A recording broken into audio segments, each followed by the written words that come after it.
देखो, ध्वजा जो है वो विजय का प्रतीक है, संप्रभुता का प्रतीक है, सत्य की जीत का प्रतीक है। लेकिन अगर हिंदू राष्ट्र हमारा जब घोषित हो जाए तो झंडा है वो भगवा ही होना चाहिए। राम राज्य में ऐसा क्या होता है जो आधुनिक युग में मिसिंग है, जो है नहीं? राम राज्य में राम होते हैं जो आज मिसिंग है। आज हम अपने पॉडकास्ट में आत्मविवेचन चैनल पर डिस्कस करेंगे ध्वजारोहण जो प्रधानमंत्री आज कर रहे हैं। तो चलिए चलते हैं सीधा महाराज जी के पास। राधे राधे महाराज जी। राधे राधे। महाराज जी, आज अयोध्या में राम मंदिर में ध्वजारोहण किया जा रहा है प्रधानमंत्री के द्वारा। तो इसका आध्यात्मिक महत्व क्या है? जो सनातनी है, साधु संत है, उनमें एक उत्साह की लहर है, तो आप हमें इसका महत्व समझाइए। देखो, ध्वजा जो है वो विजय का प्रतीक है, संप्रभुता का प्रतीक है, सत्य की जीत का प्रतीक है। इसलिए ये जब ध्वजा फहराई जाती है, आप देखो पुराने समय में भी हर कोई ध्वजा फहराता है जब वो जीतता है। तो ध्वजा जो है वो संप्रभुता और विजय का प्रतीक है। और दूसरी बात ये कि हमारी जो ध्वजा होती है उसमें भी प्रकार होते हैं। जैसे त्रिकोणीय राम मंदिर में जो या मंदिरों पे हम जो पताका लहराते हैं वो त्रिकोणीय होती है। और आपने देखा होगा जो राष्ट्रों के ध्वज होते हैं वो अधिकतर चौकोर होते हैं, रेक्टेंगुलर।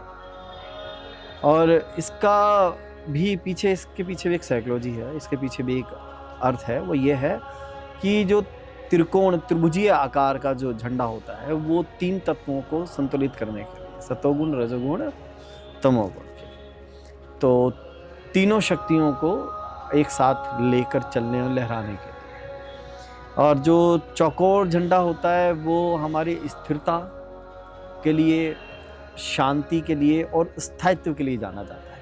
इसलिए प्रत्येक देश का झंडा एक देश को छोड़कर, वो देश है नेपाल। नेपाल का जो झंडा है वो भगवा झंडा है। आपको पता होना चाहिए कि वो हिंदू राष्ट्र है जी। तो मुझे बड़ा अच्छा लगता है कि यदि हमारा भी झंडा इस प्रकार का होता, परंतु राजनीतिकरण के कारण वो चीज़ें जैसी बन गई हैं तो चलो ठीक है। लेकिन अगर हिंदू राष्ट्र हमारा जब घोषित हो जाए तो जब भी हम हिंदू राष्ट्र की जब भी बात करें या हिंदू राष्ट्र के हिसाब से कोई मीटिंग हो, कोई सेलिब्रेशन हो, तो वहाँ पे हमारे को अपना जो झंडा है वो भगवा ही होना चाहिए। झंडे का जो महत्व मैंने आपको बताया वो क्योंकि संप्रभुता, विजय और सकारात्मकता का संदेश देता है, इसलिए हमारे ध्वजारोहण का आज का दिन बहुत महत्व है। महाराज जी, ये बोला जाता है कि राम राज्य आना चाहिए, राम राज्य आना चाहिए। किस तरह का राम राज्य चाहते हैं लोग, देशवासी? और राम राज्य में ऐसा क्या होता है जो आधुनिक युग में मिसिंग है, जो है नहीं? राम राज्य में शांति होती है, राम राज्य में राम होते हैं जो आज मिसिंग है। अगर हमारे जीवन में राम आ जाए तो शांति आ जाएगी कि नहीं आ जाएगी? और एक गीत मैंने सुना था, अभी एक नए सिंगर हैं, उनकी आवाज में, अगर आप मुझे दें समय तो मैं उसको गुनगुनाता हूँ। जरूर जरूर। तो उससे पता लग जाएगा राम राज्य कैसा होता है। जरूर सुनाइए महाराज जी। कि नगरी हो अयोध्या सी, नगरी हो अयोध्या सी, रघुकुल सा घराना हो,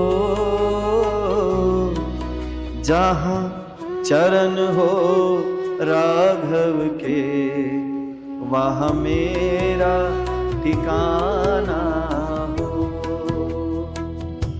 इसमें कहा गया है नगरी हो अयोध्या से। अयोध्या नगरी एक ऐसी नगरी जहां पर अधिकारों के लिए लड़ाई नहीं हुई, प्रेम की वजह से लड़ाई हुई। भरत जी लड़ रहे हैं राम जी से, चलो बैठो सिंहासन में, और राम जी लड़ रहे हैं भरत जी से, नहीं नहीं तुम ही चलाओ, हमने पिताजी ने जो कहा, पिताजी ने जो वचन दिया हम वो निभाएंगे।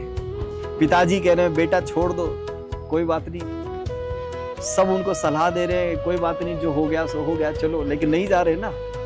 ऐसी नहीं, ऐसा घराना जहां पर अपने प्राण जाए पर वचन न जाए, अपनी रीत को निभाया जाता हो। ऐसी नगरी जहां राम जब वनवास को जा रहे हैं तो पूरा समाज उनके साथ जाने को तैयार हम भी वन में रहेंगे। राम, आप कंदमूल पाओगे, हम भी कंदमूल पाएंगे।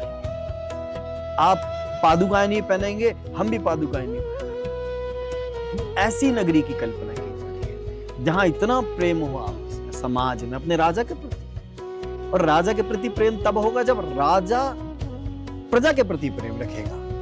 तो ये तो एक बहुत अच्छा राज है। तो ऐसा घराना हो, ऐसे ही सब लोग हों, ये कल्पना की है लेखक ने। और हो त्याग भरत जैसा, सीता सी नारी हो, और लव कुश के जैसी संतान हमारी हो। यह होगा राम राज्य।